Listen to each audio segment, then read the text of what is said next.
Welcome to the Fundamentals of Fitness. I'm Alison, your performance coach and founder of AB Performance Training and Coaching. This is the podcast where we strip away the noise, the extremes, and the surface level advice and come back to the science-backed fundamentals that actually build strength, confidence, and long-term performance. Because progress isn't just about what you weigh, it's about what your body is made of. And today we're talking about something that causes a lot of frustration, confusion, and unnecessary self-doubt: the scales. Because most people only use body weight in their primary measure of progress. But when that number doesn't move or moves in the wrong direction, it can feel like everything is failing.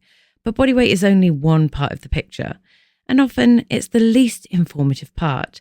So today we're going to explore the difference between body weight and body composition and how to measure progress in a way that actually reflects what's happening inside your body. So pop on those trainers or grab that cuppa and let's get going.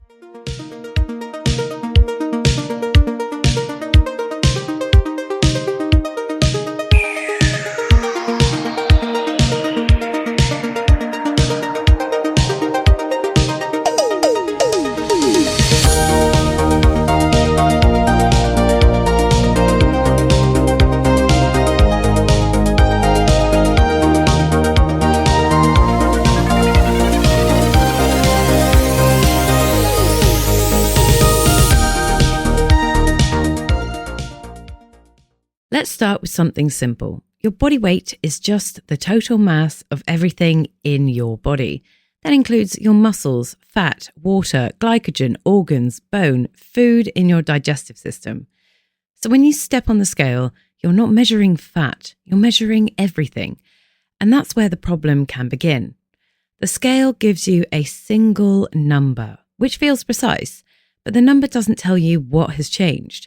If your weight goes up by 1 kilo, that could be muscle gain, it could be water retention, could be glycogen storage, inflammation, or fat gain.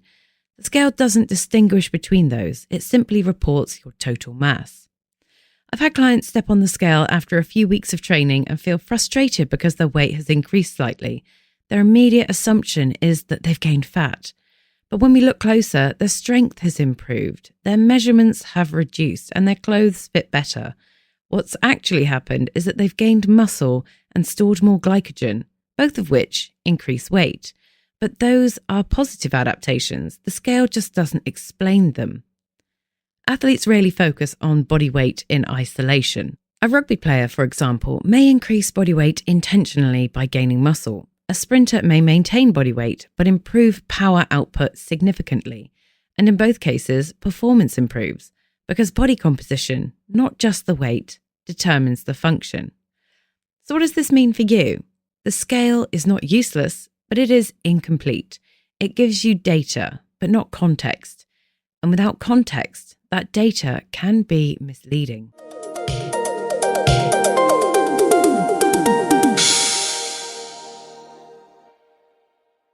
So what does body composition actually mean? Body composition refers to the proportion of different tissues in your body. Primarily fat mass, lean mass, which includes muscle, water, organs, and bone. And this is where things become much more meaningful because changes in body composition reflect real physiological changes, not just fluctuations in total mass. So fat mass is relatively simple. It's stored energy.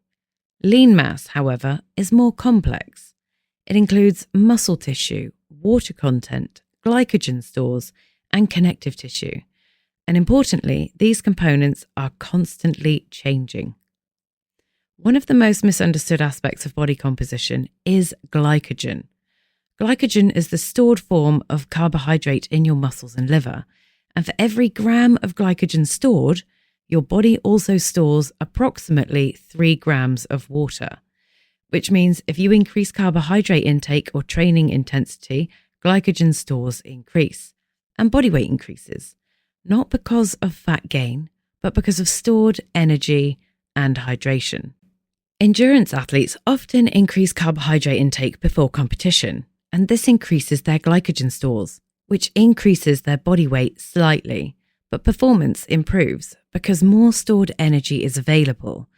So in this case, increased weight is beneficial. A client once told me they gained 2 kilos over the weekend. They assumed they'd gained fat, but physiologically, gaining 2 kilos of fat in 2 days would require an enormous calorie surplus. What had actually happened was increased carbohydrate intake, increased sodium intake, and increased water retention. Within a few days, weight returned to baseline because the body was simply holding on to more water temporarily.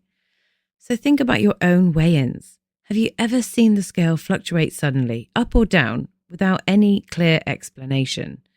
Those fluctuations are often driven by water and glycogen, not fat. So short-term changes in body weight are often not changes in body fat. They are fluctuations in hydration and energy storage. And understanding that removes a huge amount of unnecessary stress.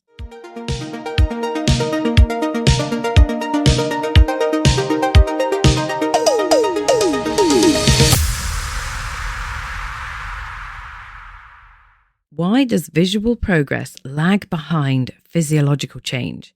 And one of the most frustrating parts of training is that changes inside the body happen before changes become visible.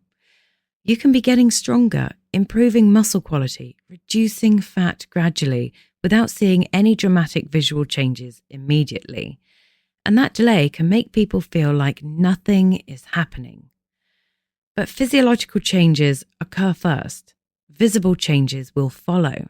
This is especially true for fat loss, because fat loss happens gradually and the body doesn't lose fat evenly. Some areas change quickly, others can take longer. Athletes understand this. A strength athlete may train for months before seeing visible changes in muscle size, but performance will improve first because adaptation starts internally. And many clients notice changes in how their clothes fit before the scale changes.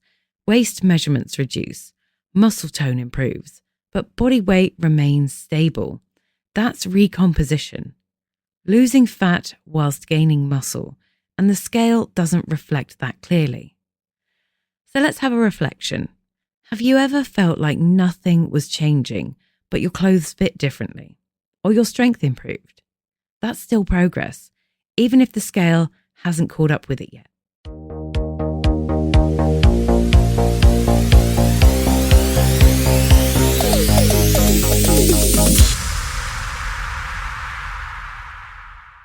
If the scale doesn't tell the full story, then how should you measure your progress? And the answer is not to abandon your tracking, it's to expand it. Instead of relying on one number, use multiple indicators. So follow your body weight, trend over time, not daily changes. Follow your strength progression, follow your measurements, your waist, hips, chest, etc. Track your progress photos. Don't forget to take them, because when you make that big change, you'll wish you had a starting reference point. Track how your clothes fit. Track your energy levels. Track your recovery. And track your performance. Together, these give a much clearer picture. Athletes track multiple variables. They track their strength, their speed, their endurance, their recovery markers. Because no single metric tells the full story. Your training should be no different. Perhaps the most important change is psychological. Instead of asking, did my weight go down today? Ask, is my body improving over time? Because progress is not a daily event, it's a trend. So what does this mean for you? If you only track the scale, you will miss progress. If you track multiple variables, you'll see a much more accurate picture, and that picture is far more motivating.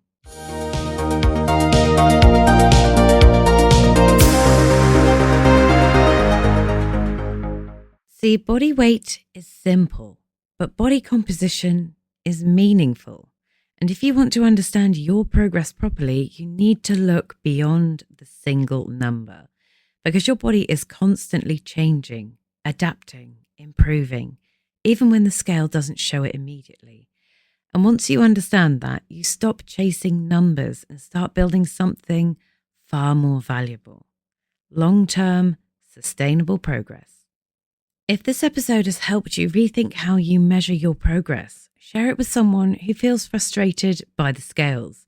Because often the problem isn't lack of results, it's a misunderstanding of what progress actually looks like. And if you're building strength, confidence, and long-term performance, make sure you're following the fundamentals of fitness so you don't miss what's coming next. Next time, we're going to explore performance pyramid, what actually matters most when it comes to results. Until then, train with structure, recover with intention, and build something that lasts. I'll see you in the next one.